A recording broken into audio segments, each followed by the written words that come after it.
Mr. Wimley. Present. Mr. Lewis. Present. Mr. Coleman. Present. Mr. Powell. Mr. Fouché. Ms. Wilhelmy. Mr. Bryant. Mr. France. Mr. Pearson. Ms. Bacchus. And Ms. Robinson. Madam Chair, all is present with the exception of Mr. Fouché. Very good. Thank you, Madam President. Can we all rise to pledge allegiance? I pledge allegiance to the flag of the United States of America and to the republic for which it stands, one nation, under God, indivisible, with liberty and justice for all. Thank you, ma'am. Ms. Bonner, can I call upon you to make the addendum to the Yes, ma'am.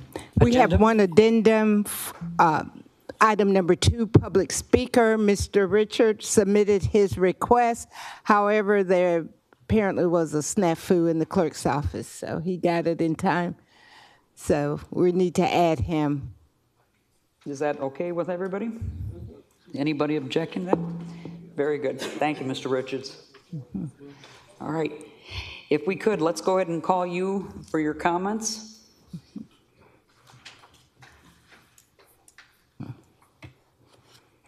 To the other commissioners, our second guest speaker, Judge Brown, had to withdraw, and she will be back another time, but she's not going to appear today. Thank you, Mr. Richards. Good morning. You guys know me. I'm Richard Jones, 2316 Tudor Drive, Augusta, Georgia. My issue of concern is going forward with, as you send things to the commissioners, is about warranties of contracts with construction workers. We've seen in the past how the city lost, I think, a lot of money in reference to the 401 jail. That was a dilapidated, poorly constructed, poorly built building that the city had to go in a few times to try to refurbish it a little bit to no end. They wound up tearing it down. The other example I want to give is what happened out at Diamond Lake's baseball building. We lost over $900 and something thousand on repairs that was not done. Had to go back in and spend another $900 something thousand to get it right. My third issue is I've submitted to the commissioners, I don't know, probably about 6 times, road surfacing contractors. They're not making the large manways level with the surface. They've only done it one place that I've seen recently, and that is right here, 5th Street, from Telfair to Walton Way. They did the manways perfect. I've been talking to the commissioners for over, God, before the pandemic, after computer hack, and after the hurricane, fix the manways of the streets the way they're supposed to be done. And what I'm addressing is warranties that need to be honored with guarantees of quality of work. We build in the James Brown Arena. It's subject to have problems, man-made, whether it's plumbing or with the ice rink. What kind of warranties are you guys going to address with the county government, procurement, engineering, to make sure that we get warranties that can be honored, and that we won't keep losing money reference having to go back and redo something over again. That's taxpayers' money. That's y'all's taxpayers' money, mine. We're losing too much money that way. And the examples I gave you was 401 jail, Diamond Lakes baseball pavilion, and the streets. Every time they do the contractor do a surface, They're not leveling out the manway covers with the road surface. The only place I've seen it done so far is right here at Fifth Street, and you can see it. Okay? Warranties of contract of services provided. Please address that in your going forward to the commissioners so that people can realize we're getting our money's worth. Thank you for that very much. I agree and can give you 16 more examples. I have work orders still in that have not been addressed. Oh, Lord, okay. All right. We've got our 3 minutes is up. Thank you. Thank you. All right. Okay, so we have Mr. Powell. Thank you, sir, for your participation here today. And I was happened to be sitting here in the commission meeting when the information came back about the scoring tower at Diamond Lakes, where someone had poured grout down the drains for the plumbing system. And that required the plumbing system to be completely redone. And I don't know if the perpetuator was the company that they worked for was ever gone after to recoup some of the money, hopefully. I don't know if it would have to be a lawsuit or what, but that was, especially since you have a tile contractor on the commission, I'm sure he was pulling out what little hair he has left. So as for some of the other things, the 401 jail was, that was actually before I started sitting down here. And the streets, yes, I was very impressed with Fifth Street. Not so impressed with some of the others as you ride along, and if you're not very careful, you're going to end up having the front end of your car realigned. Exactly. Because of what you're hitting. And one of the things that we're proposing today in our internal audit committee presentation is an audit doesn't necessarily go after just funding. It also goes after procedures and how the particular department is operating, if it's operating the way it was designed, if it's transparent. I think there's going to be, once this is adopted, it's going to be make quite a change in the local government, hopefully. But I do appreciate your passion and coming before this committee. Thank you, sir. Thank you, Commissioner Powell. All right. Ms. Robinson. Yes, thank you for sure for bringing that up. I live near the new Kroger, and we have a giant manhole that sits up in the middle of the road and always takes my car out every time I have to go over it. So I definitely understand. The question I have for you, and of course this is in your opinion, do you think the quality of the work that is being done in that case is reflective of how the procurement process happens or the exercising of warranties after the fact? I think after the contracts and the quality of work is being done, there's not any follow-up to go behind the road surface contractors. And another example I can give you, going up to Golden Camp Road to the Brigham Center. When you exiting the Brigham Center, which was recently done, they got a big manway. And I've talked to Commissioner Clark about that manway. I said, how can you not have that manway level with the surface? And they just resurfaced it.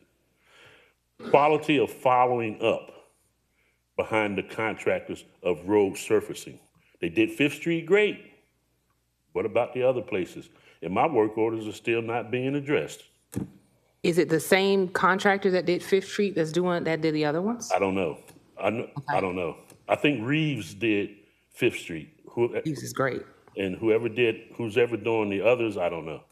Okay. Quality of following up with the contractors on the surfaces. Did you register your displeasure with 311, or how did you register that? I hand carried my work orders to the engineering department.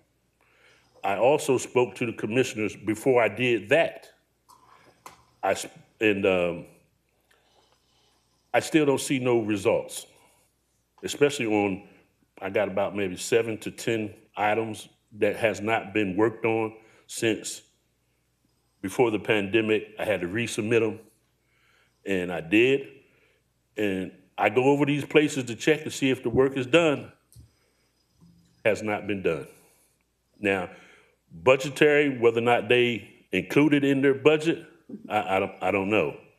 But I've been addressing this for over, like I said, before the pandemic, after the computer hack.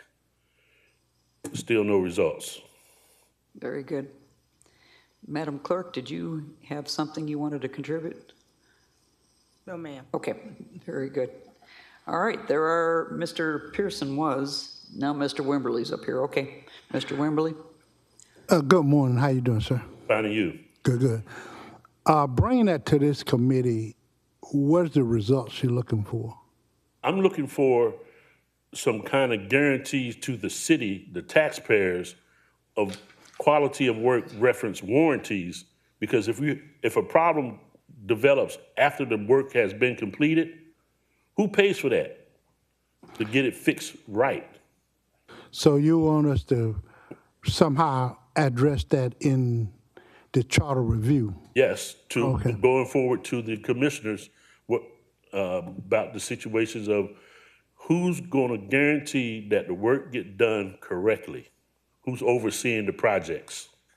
Okay, my final question then is, all that you just brought before us, make it clear to me, you reported this and no action has been taken. Am I correct? Yes, sir. Okay, thank you. Especially reference to the road surfaces. Thank you. Only one that's been done right, Fifth Street. Gotcha. Thank you, Mr. Jones. Thank you. Thank y'all. Very good, appreciate that. Madam Clerk, is it possible to put the screen back up with the agenda? That'd be wonderful, because I believe it's time for our first guest speaker, Mr. Travis Doss. Travis Doss is the Executive Director of the Board of Elections, and he was asked to come to explain to our body if he had any recommendations for things that he felt would make his I just have a real quick question. Do we have copies of the agenda? No, I don't believe so. Oh, okay, good. I came in from out of town for this meeting, so I definitely don't have any. Thank you, sister.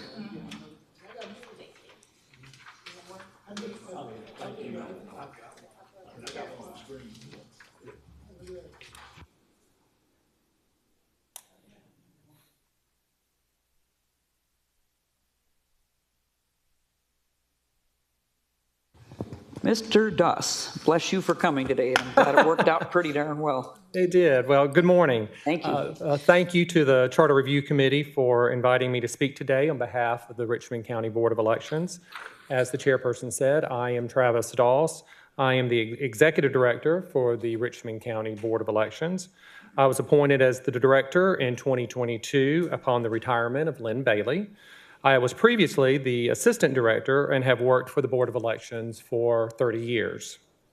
Coincidentally, my first election was the consolidation bill in June of 1995. So I was very much a part of the process of consolidating the city of Augusta and Richmond County in the election of the officers as well. It was a very interesting time back in 95. Well, to give you a brief background, the Board of Elections was established in 1973. Prior to that time, voter registration was administered by a board of registrars, and the probate court or the probate judge handled all of the elections. The current board is composed of 5 members, 2 which are appointed by the Democratic Party, 2 which are appointed by the Republican Party, and then we have a nonpartisan chairperson who is appointed by the county commission after receiving 3 names from the legislative delegation. Board members serve set terms and can be reappointed once. When reviewing the Augusta-Richmond County Code, specifically Article 9, Section 189, appointed in July 10, 2007, this is in reference to the Board of Elections section, you'll notice that many of the provisions reference the Georgia laws of 1973. This is, of course, when it established the legislation established the board. In 2024, a new state law for Senate Bill 212 was enacted to take effect on January 1st of 2025. This legislation standardized election governance across Georgia by requiring that all counties operate under a Board of Elections.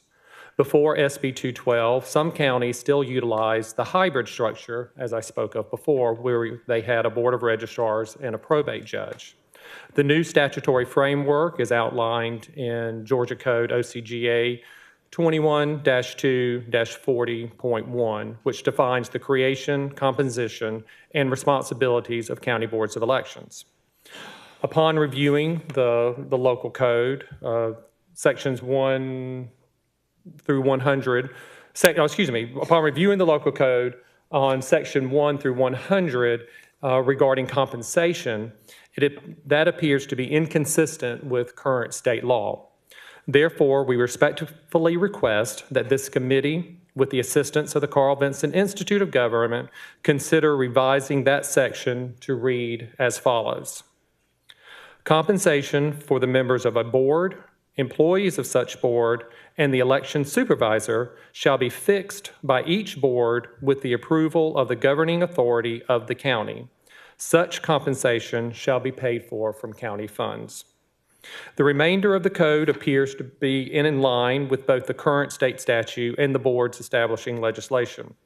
However, should the committee determine that additional adjustments are necessary, we recommend referring to Georgia Code 21-2-40.1 to ensure consistency with the governing statute. Thank you again for my opportunity to speak today, and I'll be happy to answer any questions that you might have. All right, Mr. Pearson, did you? Backos. Okay, very good. Good morning, Mr. Doss. Thank you for coming. I know nothing about any of that. I'm going to be quite honest. And if there are things that we need to address that aren't covered by state law, I would just request that when we are discussing that you join us, that your input could be included then. And if you had any other recommendations on the things that we can actually change, getting those recommendations from you would be incredibly valuable. Of course. Thank you. Absolutely. May I get from you for the clerk and so forth your materials? Absolutely. Because they'll carry the citations and the verbiage. Yes, ma'am. To align it. That'd be wonderful. Are there any other questions for Mr. Doss?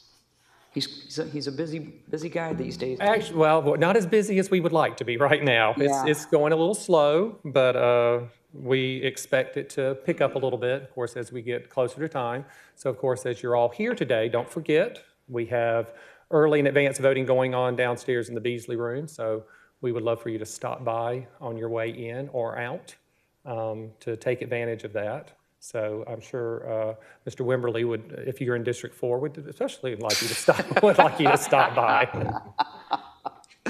Thank you. 2 of the 11 of us voted this morning before we even Well, got here, perfect. so Oh, I see this. was Okay, good. I see. Okay. Our stickers keep falling off. Oh, but yes. We've been. All right. Well, thank you very, very much, sir. We appreciate your time under this busy schedule. So, All right, thank you. And I'll give this to the clerk. Yes. very good. Thank you very much. All right.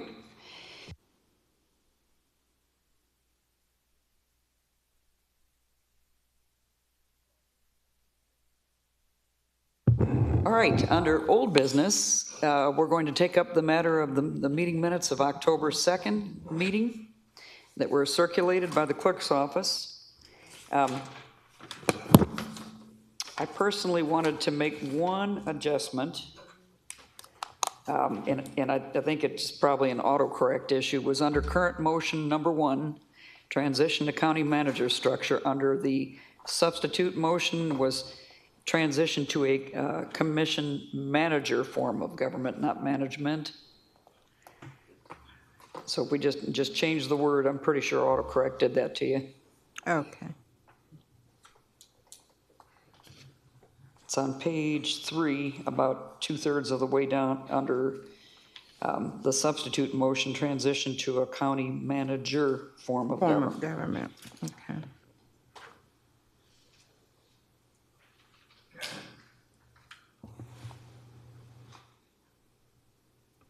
Madam Chairman, Yes, sir. I got the agenda, but I didn't get the minutes. Oh, Frank and I they didn't came get the by minutes. email. Okay, very good. Hang I on. didn't get those.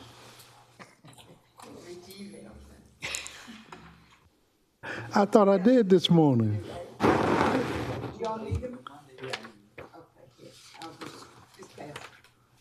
Frank, read your email.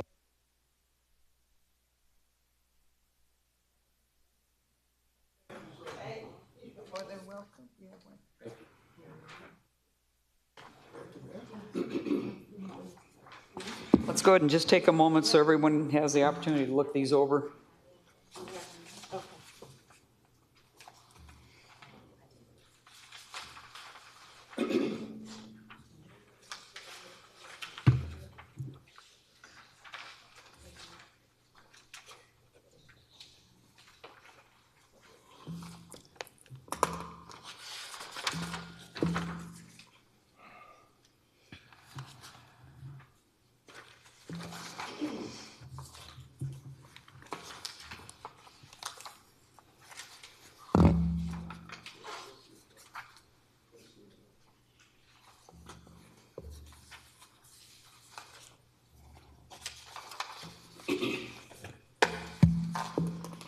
Okay, Mr. France.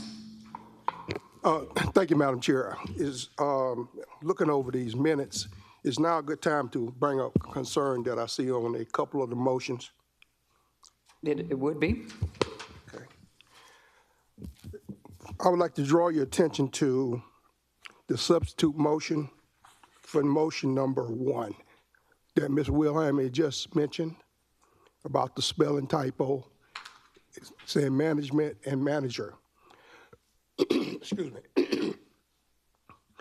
I also need some clarification reference this motion, as this motion, substitute motion, combined with a second substitute motion, both which were submitted by Mr. Lewis, kind of contradicts each other, and let me explain. If you look at the motion states that we want to transition to a commission manager form of government. Under there in section 1-50, it states, that when we do transition to that form of government, that the correct verbiage and language that pertains to a commission manager form of government stating the roles, responsibilities, functions, and duties will be listed in the charter in section 1-50. So with that being said, if I could get the clerk to, I have that verbiage that will go in that section, and I'm driving a point here, so just bear with me just a second. If I could get the clerk to put this up on the screen so everyone can see it. And I'm doing this for clarity because I think that day we was drinking from a fire hose trying to get things done. And this was kind of like at the end of the day. And I think it was probably just an oversight. I'm thinking that's what it was, but I just want to get some clarity because we have two motions. And the first motion, if we go with the second motion, kind of takes away from the first motion. Ma'am, could I get you to read that, please, if I could, to the audience and the committee so we can. And I have a certain area highlighted there for importance. Section 150, Commission Manager, power and authority to elect terms and conditions of employment. The commission manager is hired to serve the mayor and the commission and the community and to bring to the local government the benefits of training and experience in administering local government projects and programs on behalf of the governing body. The manager prepares a budget for the mayor and commission consideration, recruits, hires, and supervises the government staff, serves as the mayor and the commission chief advisor, and carries out the mayor and the commission's policies. The mayor and commission and citizens count on the manager to provide complete and objective information, pros and cons of alternatives and long-term consequences.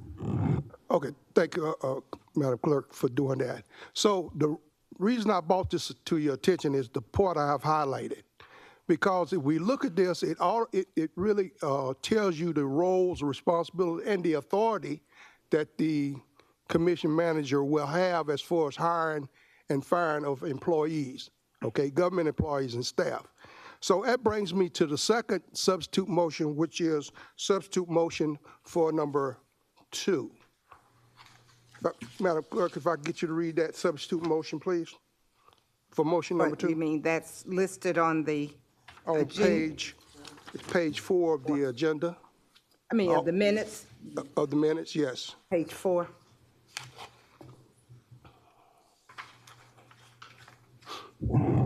Is that number 7? Which number are we? It's the very first substitute motion at the top of page 4. Okay, I got it. I'm just trying to get clarification.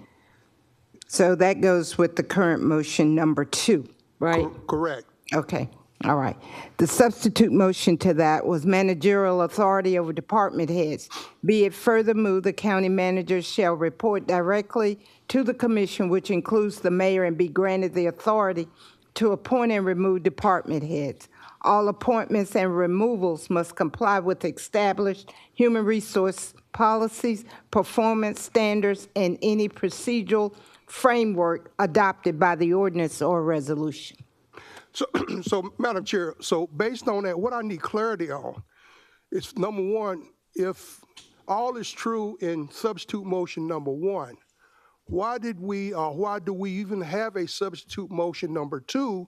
Because substitute motion number 1 gives the authority of the commission manager to hire, fire, promote, recruit government employees. Isn't the department heads considered a government employee? So why are we saying in motion number 2 that the commission manager has to report directly to the mayor and the commission to get approval to hire and fire? Isn't that already covered in the motion number 1, or substitute motion number 1? Or am I missing something here? Maybe I need to get clarification to Madam Chair from the gentleman, Mr. Lewis, that submitted the motion. Maybe he can further explain. Maybe I'm missing something in the 2 motions. Ms. Robinson. As a point of order, all we're supposed to be doing right now is verifying that the minutes are correct. That's it. If we want to go into the details of what was discussed and bring that back up, that is a whole other section of our agenda. Right now, all we're supposed to be doing is voting on the agenda, the past agenda. That's it. Excuse me, Madam Chair. May I? Thank you, Ms. Robinson. I did ask Madam Chair prior to me speaking that is this a good time to bring up those questions, which she said yes, and that's the reason I proceeded. According to Robert's rule, that when the motions, when a minutes are brought up to be voted on, they should be, all of them should be read by the clerk or the secretary, and at the end, it gives you an opportunity at the end, if you have a question about a particular motion, to raise that question at that time. And if it is an issue with that question or with that motion, to resolve it prior to going to the vote. So that's the reason I thought we was in order by doing it the way I did it and getting permission from the chair to proceed. Madam Chair, if I may. You're at the point now where we're correcting the minutes. So what you've presented in actuality is an incidental main motion to amend, which would not be proper at this time. Okay. So right now, if it's your intent, you can consider it notice, and it can go on your next meeting under, general orders for new business.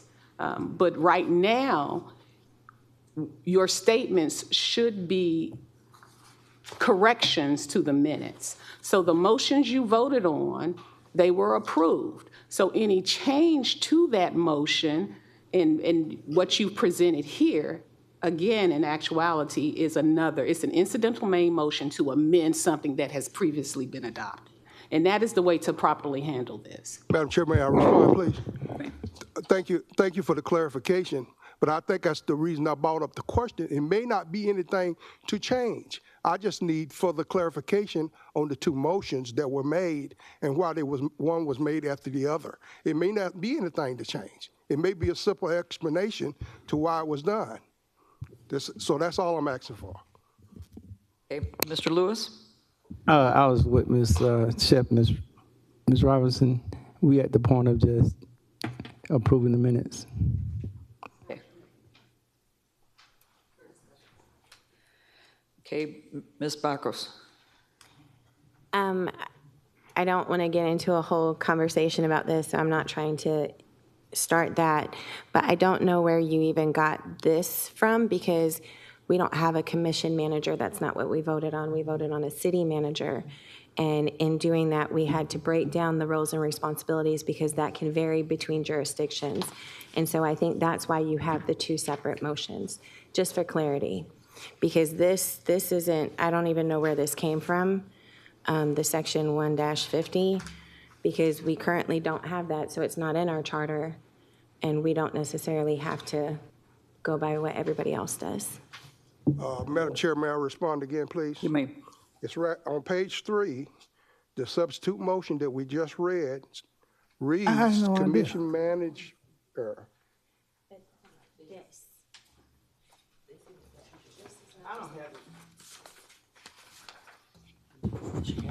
Madam Chair, we need some order. We do need some order.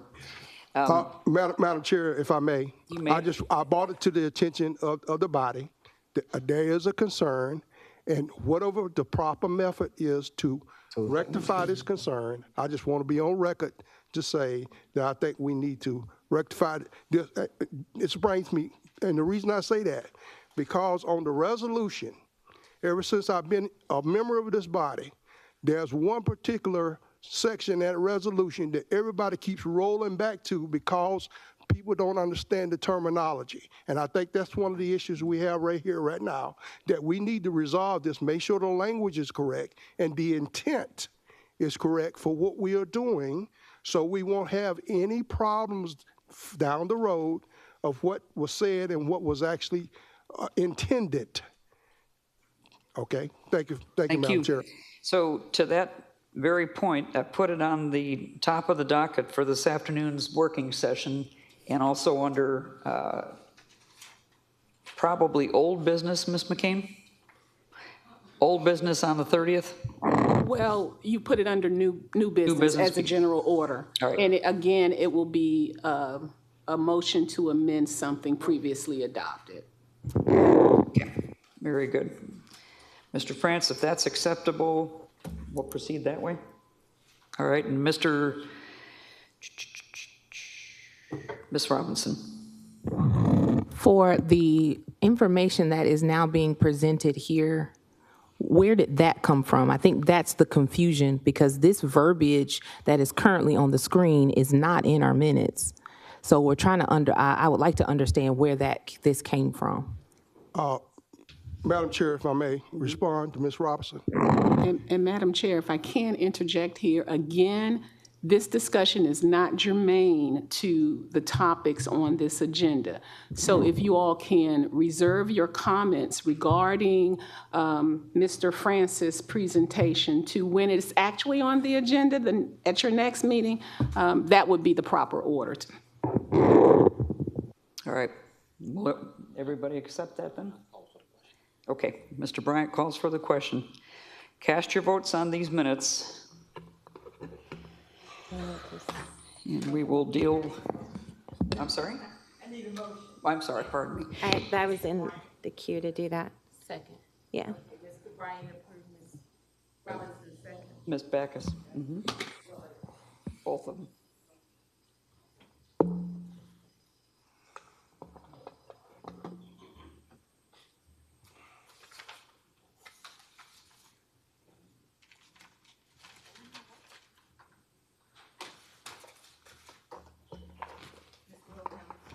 I will vote yes, pending future action.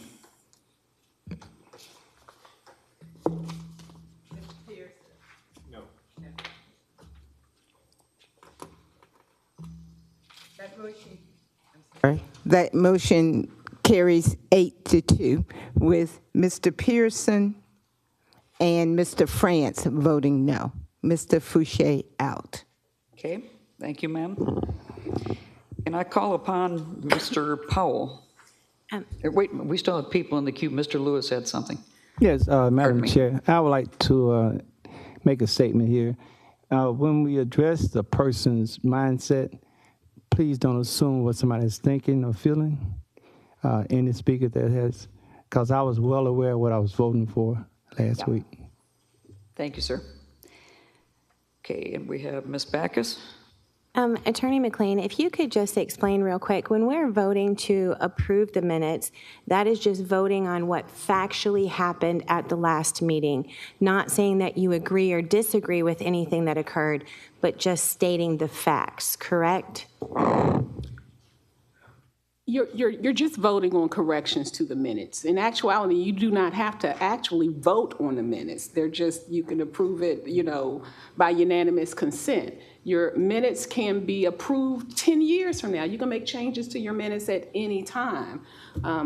Again, simply by a main motion to amend something previously adopted. But yes, and the short end of it is that you're just voting for corrections to the minutes. Okay? Thank you. Thank you all. Mr. Pearson? So, Madam Chair, I would like to address the council. Please. Okay. So it is my understanding that we're to do this at new business at our next meeting. We're to address the concerns at our next meeting. And Robert Rules just doesn't apply at this particular time, or does it apply? Because I was thinking that maybe a motion could be made based on my interpretation, but I'm not an attorney either. It's an interpretation of Robert's Rules of Procedure in that this committee has adopted Robert's Rules as its procedural authority, assuming that the member, what he presented was a change to the motion. It was not properly noticed, and so I assume that he was bringing a motion to amend because he wanted to make changes. And so the technical term for that would be a motion to amend something previously adopted, which is an incidental main motion, which you have to give notice.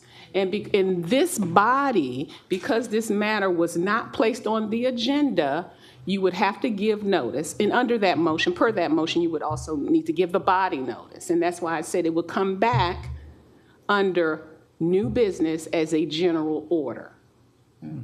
Thank you. You're welcome. Thank you. Mr. Powell, would you please take up the matter of the Finance Subcommittee recommendation? Yes, ma'am. Thank you, Madam Chair. I'd like to make a motion to make the recommendation for the charter change to include internal audit department in the local government. Okay, there's a second? I second. Okay, so Mr. Powell moved, Mr. Coleman seconded. Okay, discussion? Mr. Pearson? Oh, sorry. Okay, I'm still thinking about. all right. Okay, I'm not sure where, unless we just go ahead and vote on it. are there any comments or No questions discussion. from the body? Okay, let's call for the vote then. Cast your votes, please. Yes, ma'am. I'm voting yes. Yes.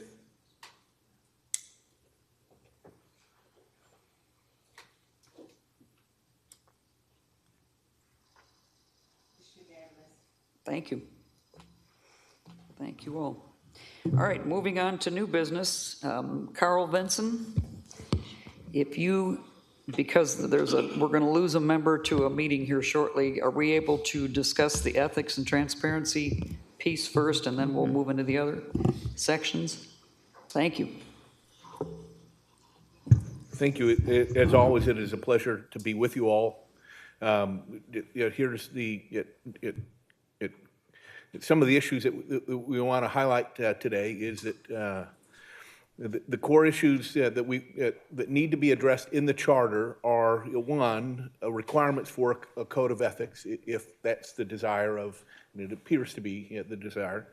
The creation of an ethics board, that could be in the charter. The composition of the ethics board, again in the charter. The appointment process for those folks, and then the powers of that ethics board. Those are all appropriate charter elements for the ethics. Now, the National Civic League has a statement on ethics. They say, instead of providing essentially statutory language, this section mandates council passage of ordinances covering certain basic subjects and which provide the specific mechanisms to administer and enforce the law. This permits amendments as they may be required without a referendum, which would be necessary if the charter covered subjects in detail. This provision shows that the charter is serious about the need for dealing with ethics, but at the same time leaves it to the council or commission to adopt the formulation of most appropriate for the specific situation. So in other words, what it's saying is again, the mandate for a code of ethics is in the charter, but the details of that code of ethics is best covered in ordinances so that if new issues come up that need to be addressed, they can be readily addressed without having to go to either some form of charter change or amendment process, which could be up to and including a referendum. Just a quick note on codes of ethics.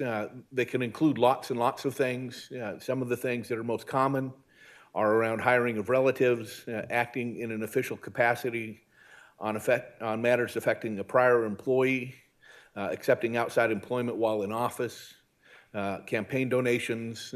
Those kinds of things are commonly covered in codes, as well as conflicts of interest, which is perhaps one of the most common elements of ethics codes.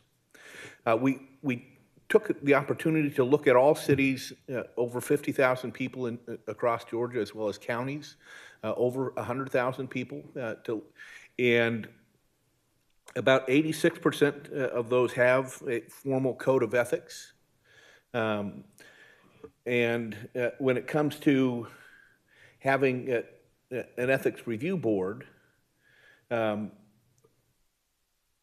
most of them do have some, but in a significant portion of that ethics review board is the city council itself.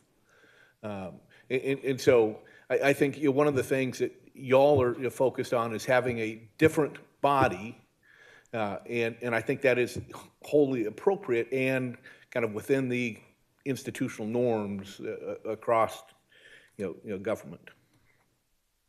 One of the other things is that the Georgia Municipal Association has a program called the Certified City of Ethics, and I will note that there's nothing magical about becoming a city of ethics other than the symbolic nature, and I will note that Augusta currently meets that criteria, so I'm not sure how much weight you necessarily want to give to that, but I think it's one of the things that you want to make sure that you don't lose, and you perhaps put a larger commitment towards, and it requires that in the city's ordinance, and alternatively, this could be language included in other places, but there are 5 core ethical principles: serve others, not yourselves, use resources with efficiency and economy, treat all people fairly, use the power of your position for the well-being of your constituents, and create an environment of honesty, openness, and integrity. In addition to adopting those principles, there is a mandate for an ethics ordinance, but there is some framework for that that GMA has provided. But at the end of the day, I think having the ethics board in the charter and then mandating a code of ethics also in the charter to be adopted by ordinance would meet these kinds of expectations that GMA has. Okay, I'll go to that. So that covers the kind of broad issues around ethics that we explored. I want to make sure that we have a chance to answer any questions on that front, especially for Ms. Robinson. Thank you. I actually do. Oh, I'm sorry. You didn't. Mr. Pearson first and then. Oh, yeah, sorry. Thank you, Madam Chair. Let me ask you for clarity reasons. Did you say that GMA, the normal practice is for the council to oversee their own ethics? So there are a significant, that is not an uncommon practice, but it is not necessarily an ideal practice. I agree with that. For Augusta, Richmond County, I certainly agree with that. Thank you very much. All right. Ms. Robinson. For clarity, one thing, if you go back a slide where you were talking about the Board of Ethics, That one or the one? Yes, before? this one. Okay, yes. You said the city council is common, but according to this, that's only 9% versus the 41 that have nothing, correct? Yes. Okay, Yes. just wanted to clarify that. And on one of the other ones, it I talked may to, blame my misspeaking on color blindness issues. no problem, because that would drive me nuts too. I noticed on, I think it was a couple screens back, you were talking about some things that are current, that are typical in ethics, and one of them was accepting outside employment while in office. Can you provide some clarity on that? And the reason I asked the question is because we all know that typical commission roles are part-time. How are they expecting people to? So that is it. That is an issue both for employees as well as elected officials. Now, for elected officials, it is less of an issue, but you do want to have some monitoring of, so for example, if somebody is elected to a position, has one job, they get an employment offer for another job that has high levels of business with the city, that may be, well, inappropriate under an ethics standard. So it wouldn't necessarily preclude elected officials from having outside employment. Okay. It just raises it as a kind of point of caution anytime there is a potential outside conflict of time. Sure. Okay, and my last kind of comment, I don't know if it's a comment or question. I think what I attempted to accomplish, Marcy and I, in this process was there's some balance between what would be in charter versus ordinance, because we statistically in this city government will put things in ordinance but not actually do them.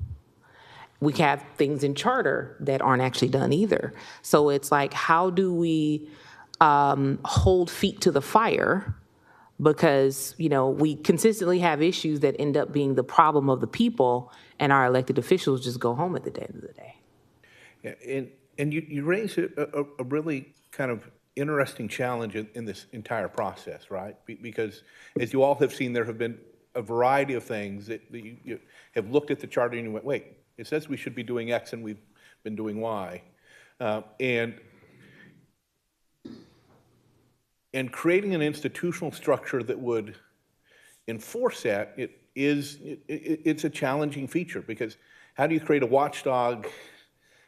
In some ways, that can be part of the role of offices like an internal auditor.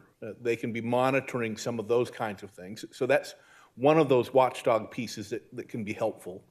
But I think the ethics board and the creation of an ethics board also is an important piece of that. But again, one of the things that we want to be mindful of is ensuring that it can't just be ignored. And whether that is a mandate on a funding mechanism or whatever, which is an issue also for the auditors piece, I think that may be the most important piece of that conversation. Thank you. So just, can I ask a question, point of clarity too? But you two finish up, that's fine. So as it reads now, Lee, you have a copy of what we just voted on. It's just the City of Augusta shall set up a department for the internal auditor. And if there was non-performance with that kind of a provision, are there any more stringent provisions we can put in place, given the history? Shall is pretty strong, but. I mean, it says shall. I guess it would be up to the citizens, and Zena can chime in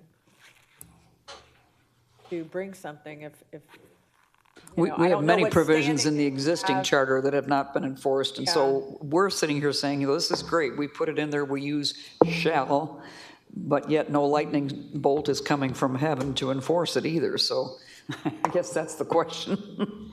Is there anything deployed throughout the country that would lend more teeth to that? I mean, shall is about as Okay. strong as you can get. Okay, that's the question I had. All right, and Ms. Backus, you had a question. Sorry, I was still writing my little notes, so I wouldn't forget what I wanted to ask. So in the previous document that we had received, the proposal, or the previous document, it talked about penalties if you violated. Who actually has the authority to, can you actually penalize that way, or is that going to be part of a later conversation? And because I think wasn't one of them monetary?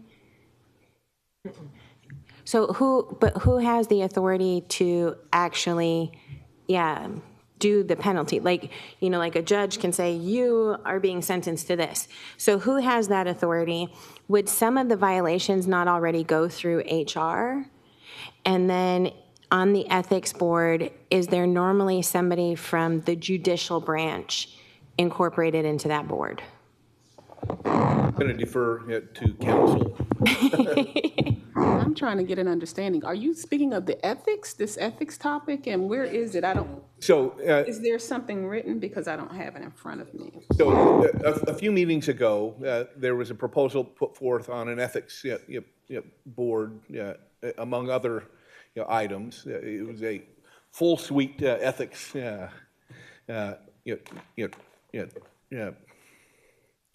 proposal, I guess is the best term to use. And as part of that, one of the things that was proposed is that there be some ability to enforce ethics provisions by the board. Now, I do know that in speaking with Mr. Plunkett, that there were some concerns raised on the ability of that body to impose penalties, and that's the issue that is kind of at its heart. Yeah, I think this is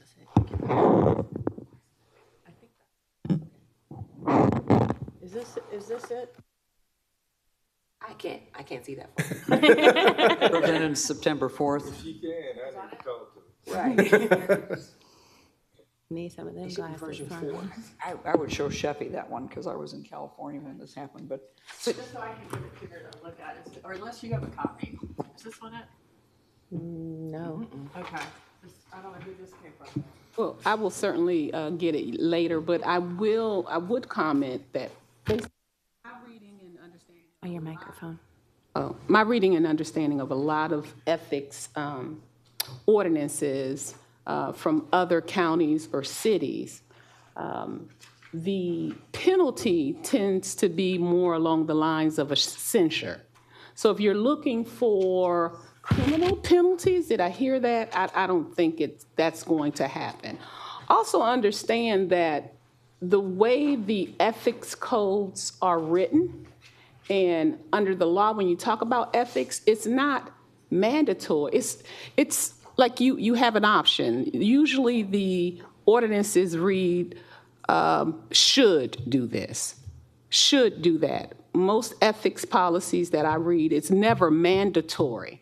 If you're sitting there and a matter comes before the body that you may have a strong, let's say strong financial interest, you should recuse yourself from voting. Under Robert's Rules of Order, it doesn't mandate that you not participate in debate. Technically, you can participate in debate. But when you draft these ordinances, you have to have a full understanding of what the law is and where you want to go with it. But, you know, if you read these ordinances, never is it anything more than a public reprimand or censure.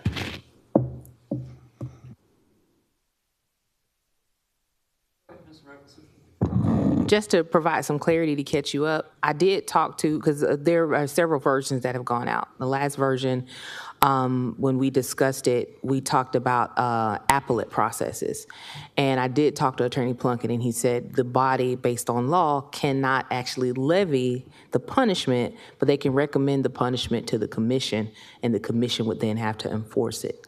So to my knowledge, he was going back to make those adjustments.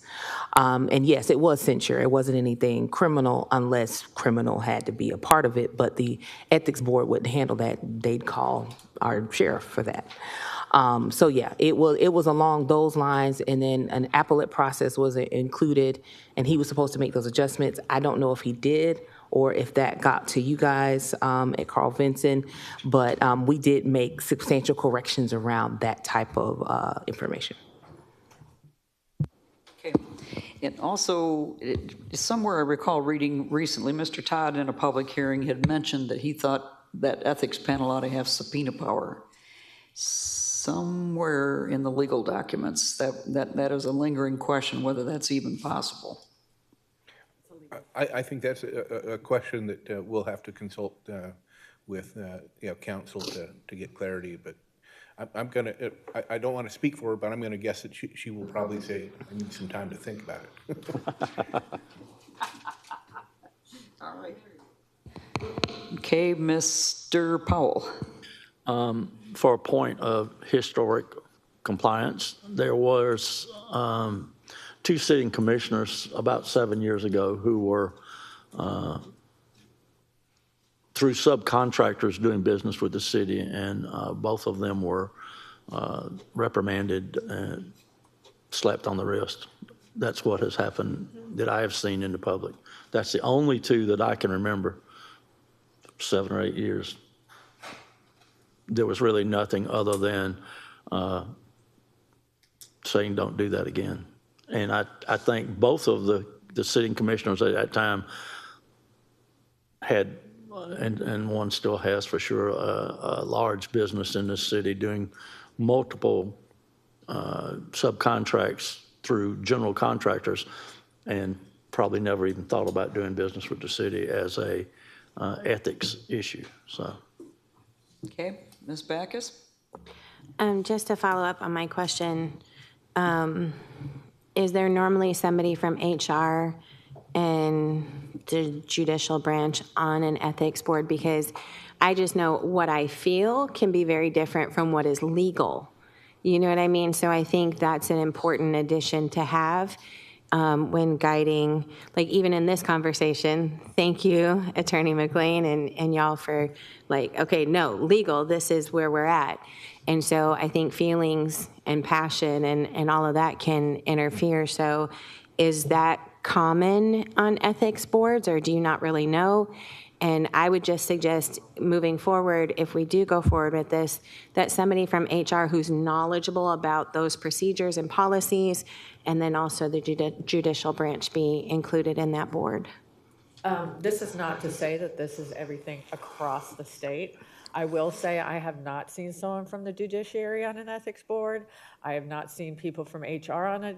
I've seen lawyers from the community on these boards, but I have not seen someone from HR. There may be some kind of conflict that Zena could speak to. The judiciary, no. So a lawyer from the public, Yes. that would be, Yes. I just mean somebody with legal knowledge that can speak to, like, hey guys, get back in your lane, that's Right. not where you belong. So usually what I see is ethics boards where maybe the chairman of the ethics board, it doesn't have to be, but they appoint a lawyer from the community who has, obviously they have the legal background to understand the laws, to understand and interpret the statutes, they are usually on a board of ethics. Thank At you. least one. Okay. Okay. And Ms. Robinson, go ahead. One thing I want to make sure it's clear is just because something isn't ethical doesn't mean it's illegal. So we want to make sure we don't confuse legal and ethics, because there's plenty unethical things that are perfectly legal. Sad but true, for sure. All right, well, thank you all for this robust discussion. Dr. Facer, if you can go ahead and carry on with your presentation. Go ahead, Lori. Yeah, I just want to real quickly go back where factors. Just to let you know that, and I just remember reading this, you were asking about having outside work. The way that I've seen that dealt with is if you have an interest in the business that has some kind of business in front of the commission, you recuse yourself. That's how I see it handled. Now, when you talk about subcontractors, you don't always know your subcontractors before these contracts come up before the commission. So that's a whole nother thing. As far as conflict of interest, there will be a section in the charter that deals with conflict of interest. Just like there'll be something in the charter that will deal with how the commission would, basically that they cannot speak to employees, they have to go through the manager. There's certain things that will always go in a charter because it has more teeth. So yeah, conflicts of interest will go in there. There's a whole section. And I can provide it to you when the time comes.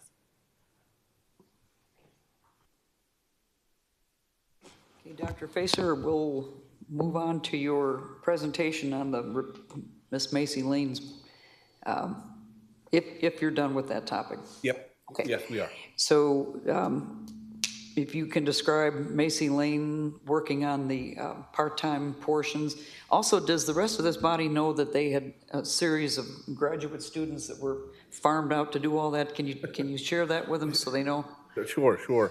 So we've been fortunate that we've been able to bring on some additional graduate students. We have 2 students from the law school. We have an MBA student as well as 3 students in the Masters of Public Administration program. And they have allowed us to expand some of our capacity in looking at some of these things. And so one of the things that we did is we tasked them with looking at all, I mentioned the jurisdictions over 50, the cities over 50,000 and counties over 100,000. So we tasked them with looking at all of that, and Macy Lane helped us kind of oversee and monitor that process so that we could look at more jurisdictions, because one of the challenges that we worry about is that if we only look at 3 or 4 other jurisdictions, are we getting a rich enough picture? And so they've helped us to be able to look at a much richer picture. And we do have one of the students with us today, and we're grateful that he was able to join us. But I did want to, so we've had a few kind of outstanding requests for information going on, and I'm going to just speak briefly to this one because the issue was brought up around professional competency and accreditation, et cetera. So the International City County Managers Association has a credentialing process that allows somebody to become a credentialed city manager or county manager. In order to do that, they have to meet a set of eligibility requirements. Those include being the chief administrative officer or an assistant chief administrative officer, being a full member of ICMA. There are different levels of membership of ICMA. And then be currently serving in a local government or have shown a strong connection to the profession within the last 5 years, and then have a regionally accredited degree. So in other words, they have to have gone through a program that meets rigorous outside accreditation standards. In addition to that basic eligibility, they then have to demonstrate that they've managed staff, that they have experience in financial management, and policy facilitation, service delivery, and decision-making. They then have a professional assessment that they take, I don't remember what the threshold to pass that is, but they have to pass this assessment. And then they have to create a professional ongoing development plan so that they are regularly, every year, adding to their knowledge base to keep up to date. And so when you see a credentialed manager, you can know that they've gone through this kind of broad process. So that's it. And that if you were to choose, it's usually not something we put in the charter, but it is something, for example, that if it were the preference of the body, that we could include in the report to say, in addition to the expectations for experience and knowledge, that one way to judge that would be looking at something like the credential manager process. Madam Chair, I do see a light. See a couple of them now, so it's like. Mr. France? Thank you, Madam Chair. Based on what you just said, speaking towards the charter and the manager roles, responsibilities, and duties, would that be included in those roles, responsibilities, duties, and authorities be incorporated into the charter to reflect what those roles, responsibilities, and duties are as far as a manager is? So yes, we typically we'll see in the charter the specific set of roles that are expected the manager to fulfill. That could be budget responsibilities, among other things, for example. Oh, okay, thank you, sir. Thank you, Mr. France. Ms. Backus, I'm sorry I didn't read that right. No, you're fine. I thought we had discussed previously that the qualifications for that job could include the ICMA accreditation, and that we could also include in the charter that if they are not already accredited, that they need to become accredited within blank period of time. We did talk about that some. There has been some question on the commonality of that practice, and so that is something that we've been having some more conversations, and we can talk some more about in the work session. Okay, I think that is something, because that was something that was recommended by, can't remember her name, Chapel Hill. Dr. Nelson, yeah. Yes, that we do have that.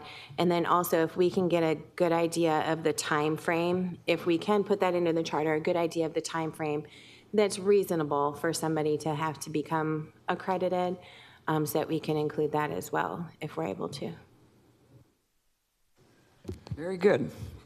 We did have some information about internal versus external audits. This makes more sense when we were going to present it 2 weeks ago, and you were going to have this conversation, which you've already done. And so, but just for your reference, internal audits are about improving control, managing risk, and operational efficiency, and you use those. It's not mandated by Georgia law, which is why you have chosen to want to include it in the charter, because you think that it's a fundamentally important task, but it's not mandated under state law, where the external audit is mandated under state law.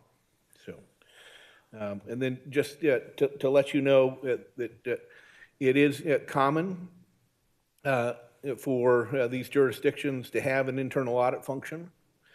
So counties, about 62% of them, had an internal audit function, and cities, about 57%. So again, it's common but not universal. And I think given the conversations that I've heard, it is clear that you want to be on the side of focusing on improving and empowering the jurisdiction to have all of the information that you can to make productive use of resources here in Augusta. These are just some places, so there's some language that we can use, but also one of the things that we didn't mention, and I don't know if we had shared it with the entire committee, but yesterday we received a letter from the American Association of Local Government Auditors endorsing the recommendation of the Internal Audit function that you had. And one of the things that they have is some charter language that we can use to kind of put into practice the elements that were in the provisions that you all adopted today. So just for your reference. Then this is the other piece that I think Ms. Backus has been waiting for. And we apologize that it's taken us so long to get it to you. So there are two kind of issues here. One was how common is part-time versus full-time nature of the governing bodies. And you will see, with the exception of Atlanta, who will become full-time in January of 2026, all of the rest of the governments have part-time commissions. Now, the compensation of those commissions varies significantly, ranging from a low of about $15,000 up to a high, well, a current high of about $80,000 in Fulton County, although Atlanta is going to go up to almost 100 after they move to full-time. So, but we were not able to get any data on how many hours a week that the commissioners and the council members spend. That was not information that we could readily find. Ms. Baggers? Do you know the current pay for our commissioners? Because I know that they get a separate vehicle allowance too. I don't know that that's included in their pay. I read that. I don't recall off the top of my head. So we can get that for you. Oh, well, gas allowance, yeah. Coach is going to answer that for you. Yeah, what I heard it was 30,000. No, I don't think it's 30,000. I think it's about $1,700 a month. So we can follow up on that. If we can find out an answer. Now, the salary for commissioners is not something that we have anything to do with. Correct? Like, that's not a charter issue. It is preferable to not have that articulated in the charter. So the only reason that it was brought up at the time was part of the ethics and transparency document. There were, what can we actually expect from people that are in those roles, depending upon what they're being paid and their expectation. You know what I mean? Like, is it fair to expect them to have open office hours every month based upon what they're being paid? So I think that's when it got brought up. But yeah, I appreciate your input. I am interested in finding out the actual answer to what their pay is, and maybe moving forward we can make a recommendation as a committee regarding that. Ms. Robinson? To my knowledge, the collective compensation is just shy of 30 grand. And that's the amount of money they get for actual pay, plus their cell phone allowance, plus mileage. So it's right at about 30, not quite over, but just under. That's my understanding of our current pay system. The reason this question comes up is because the constituents, the body, are requesting more professional folks as our elected officials. And we have to make sure we have the mindset of, what are we expecting for 30 grand a year? And I don't know that our constituents are considering that piece of things, because you have to look at the history of politics and how it kind of came to be. Politics was supposed to be for the rich people. So they didn't need to have salaries. They, would just take off some time from their businesses, run the cities, and then everybody else just had to deal with it. So I think, and I don't know that this body can fix this particular piece so much as the constituents asking for it have to consider, number one, do we even have the budget to pay more? Number two, do we quell our expectations of what this charter is supposed to do for this city based on the ability of the city to pay for the people who manage it? And what does all that look like? Because we can't, the old saying, you can't have champagne on beer money. So if we are to continue with part-time elected officials from the standpoint of the charter, we have to align with what we're potentially expecting them to get paid basis of what we are expecting them to do. Now, I put in the option of office hours as a way for constituents to be able to at least talk to their commissioners, because while we have some who are great at communicating, we have some who don't communicate at all. So it was an opportunity, 1 to 2 hours a month, to talk to your constituents. That was the thought process around it. Do I think you could do 1 to 2 hours a month for $30,000 a year? Yes. Yes, you can.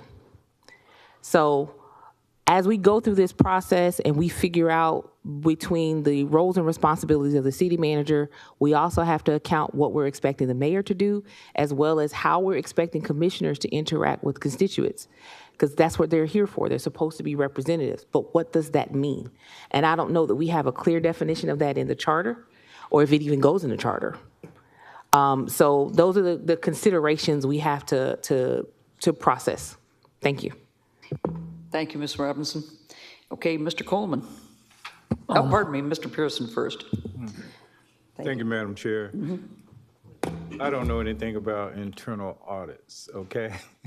So if we were to create an internal audit department, would it be a bad practice for us to allow the commission to block audits?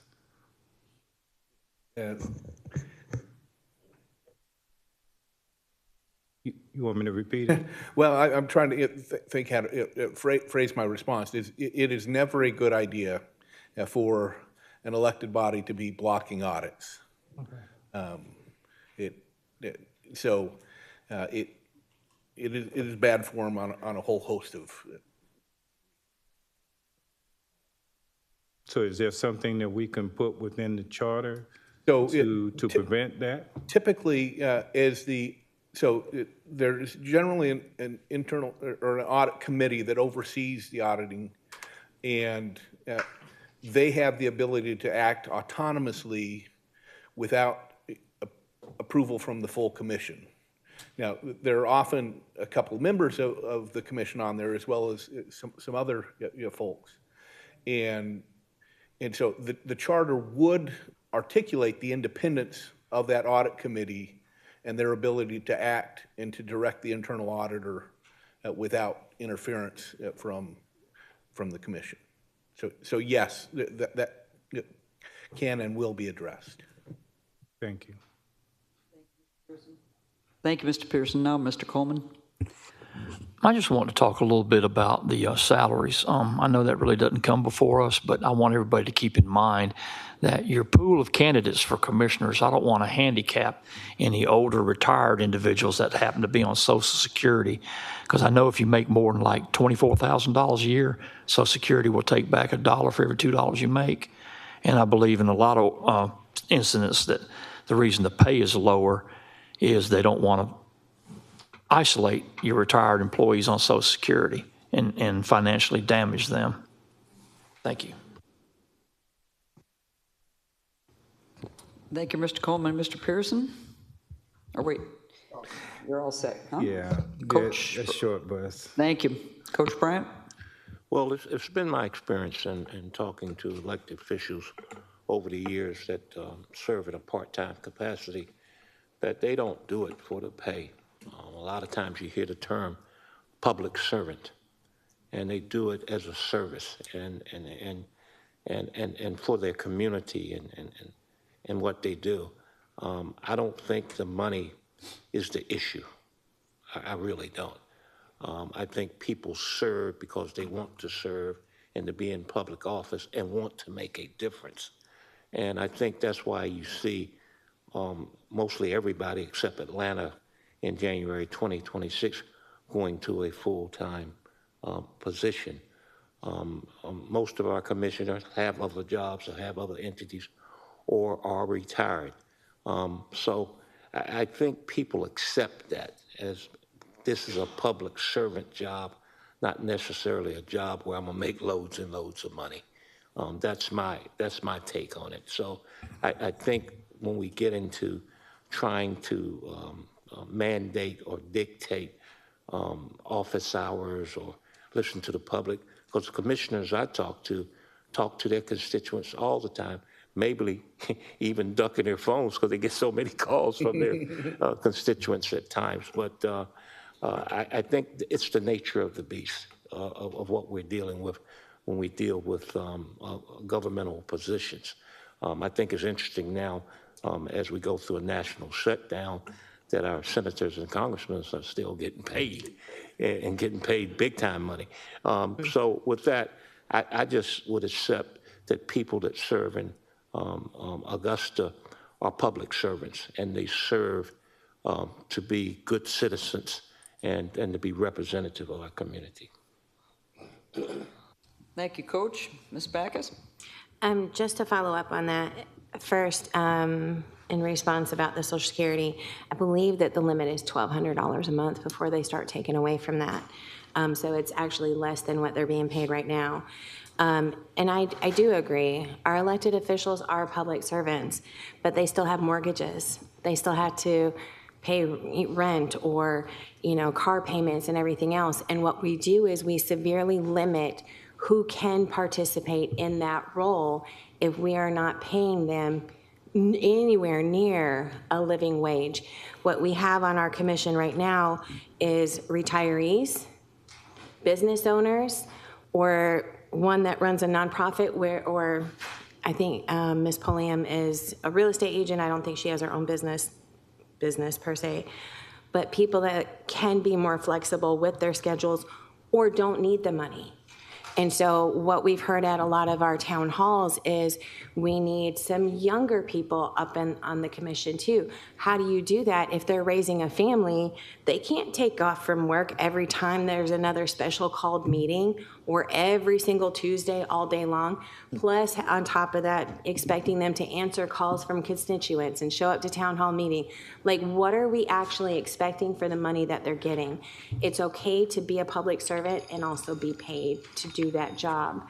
So I think if we want things to change, just like we talked about, how can we have a quality city manager? What should our expectations be? How do we have a quality commissioner? And what should our expectations be? And are we meeting them where they are? Thank you, Ms. Backus. Mr. Paul? I want to agree with the coach. I think that the commissioners do it they have a want to make the city of Augusta much better place for everybody to live. And I certainly agree that they don't do it for the money, just as we don't do it for the money. So I know a bunch of the commissioners, and I know that they are very adamant about attending the meetings and referring back to their constituents. And I don't know if cutting the salary in half that they get now would deter many of them from continuing on what they do. As a group, they actually do a pretty good job if you were to understand all of the meetings and all of the time that they spend on the phone or actually at meetings and events. Well, thank you. Thank you, Mr. Powell. Ms. Robinson?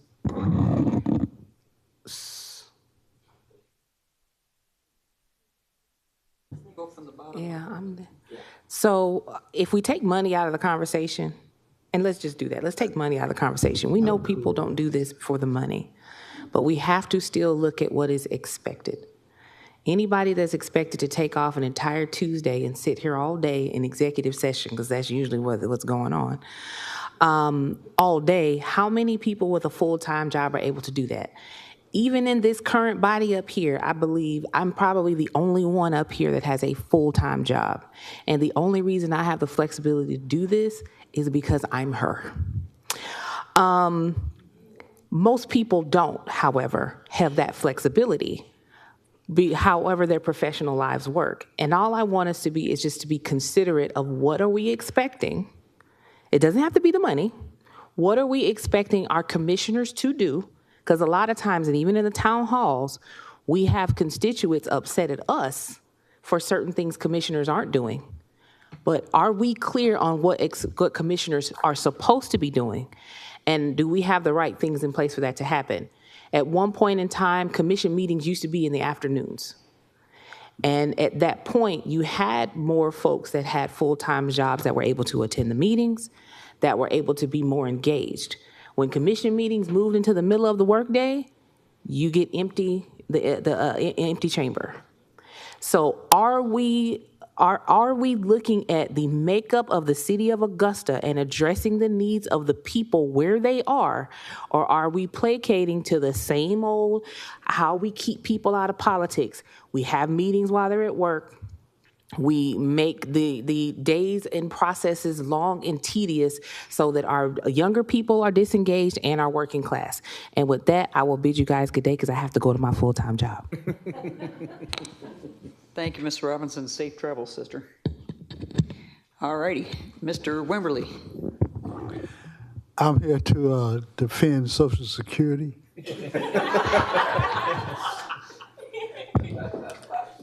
When you retire before 65, you get penalized on the amount of income that you can make. When you hit 65, you're free to make as much income that you want. When you wait to 70, you get 8% increase on your Social Security each year from 65 to 70. So now you know about Social Security. As far as commissioners serving on the commission here, there's no money here. So you gotta have a will to serve the people. But now I'll say this about my district. District 4, I've been in there for 32 years, and I haven't seen much change, so we got to serve all districts. Thank you. Thank you, Mr. Wimberly. Mr. Coleman. I agree 100% with Coach Bryant, but I'd like to also bring up the point that these part-time commissioners, in my opinion, and a lot of people I speak to, need to stick to what they were elected to do, not go from department head to department head trying to push their own personal agenda. And that's the reason that we're here looking at this charter review, to try to get a city manager to handle the day-to-day operations. And those commissioners that in the past that would take it upon themselves to go from one department to the next department is what needs to stop. Transparency and accountability is what the people are asking for, not to create $10,000, $100,000 a year jobs. And that's all I need to say. Thank you. Thank you, Mr. Coleman. All right. Dr. Facer. I'm good. Feeney. You are. You are. Is there are there any other issues to come before this body this morning? Mr. France. Thank you, Madam Chair. Just want to make a statement. I'm piggyback on what Mr. Coleman said, and a lot that's been said here this morning. I volunteered to become a part of this committee, and like I said, we're not getting paid to do this. I'm lending my services to the city of Augusta and my community and my nation to try to make Augusta, Richmond County better. I want to make sure I'm clear. My intent this morning was not to try to throw anybody under the bus, but it was to get clarity on a motion. Because I think we all up here trying to work towards the better good of Augusta. And if I offended anyone, that was not my intent. But the bottom line is, I needed some clarity on a particular motion. I still don't have that clarity yet, but it's okay. Everything will work itself out, as I say, by and by. So if I offended anyone, like I said, that was not my intent. And I enjoy working on this committee. And I think we all are here trying to accomplish a goal to move this city forward for our community, for our families, and the cities of Augusta. Thank you very much. Thank you, Mr. France. Okay, Coach. Just for clarification with the Carl Vincent and this committee, as we put motions together and the intent of the motions are one thing. But as we move forward, it was my understanding that Carl Vinson would wordsmith it and make sure the wording is correct as we move through the legislative process of how it needs to be written. And so I think everything that we're doing here and we're voting on the intent, but we will get the proper verbiage at a specific time outlining exactly what's being said with all of the motions that we might be. Am I correct there, Rex? Yes, but I do want to note that we want to be respectful when you have specific language that you highlight, that we try and stay as faithful to that as we can. But at the same time, like on this particular issue, my understanding, and again, this is a conversation for another day, but was that the first motion was essentially kind of a broad directive to say we want a manager form of government, where the second motion was to clarify what that would entail. But again, I think that this is an issue that we do need to make sure we sort out, because it is kind of important, one, for us to make sure we understand what the will of the committee is, so that as we articulate that in those more nuanced charter language, that we get it right. Okay, thank you very much. Mr. Wimberly. And I was about to bring that to the attention on the two motions to my good friend. The first motion was to establish the type of government we would have. So it has nothing to do with the second one. So the first motion just tell you what type of government you're going to have. The second motion says once you have that government, then this is what this manager will be able to do. So that's the difference. So there was two different areas. So I hope I helped my friend out. Point of order. I think we've already determined that we're not discussing this in this meeting, and it's starting to go downhill again. Okay. So if we can pause this conversation and continue it in the workshop, I think that would be more appropriate. Madam Chair, I don't think I was out of order to address my friend.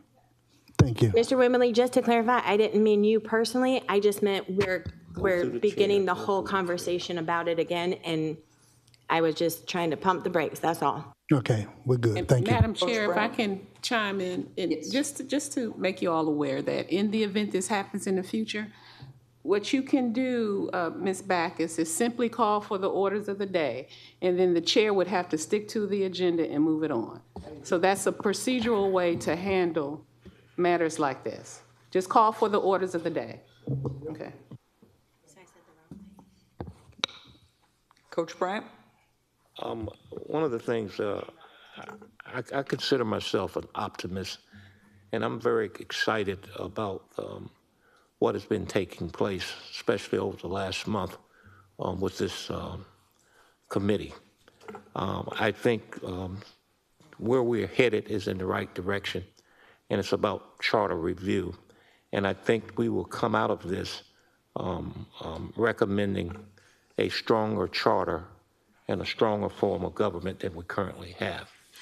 I also am optimistic that this will encourage more people, regardless of their age, to get involved in our local government.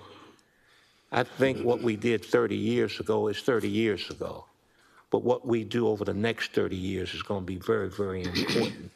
And as we watch our city grow, our community grow, and hopefully we'll get more younger people involved with the process. But hopefully the actions that we're taking will encourage them to do so. Thank you, Coach. Mr. Powell? Motion to adjourn? All right. Very good. The working session will reconvene in room 432, is that what it is? The standard room where we always meet, upstairs. 1:30. At 1:30. 492.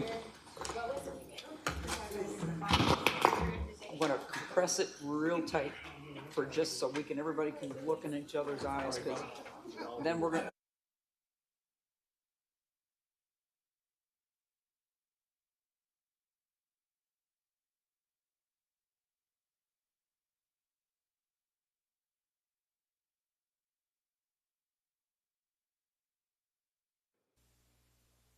It did pick you up. This meeting is adjourned without objection.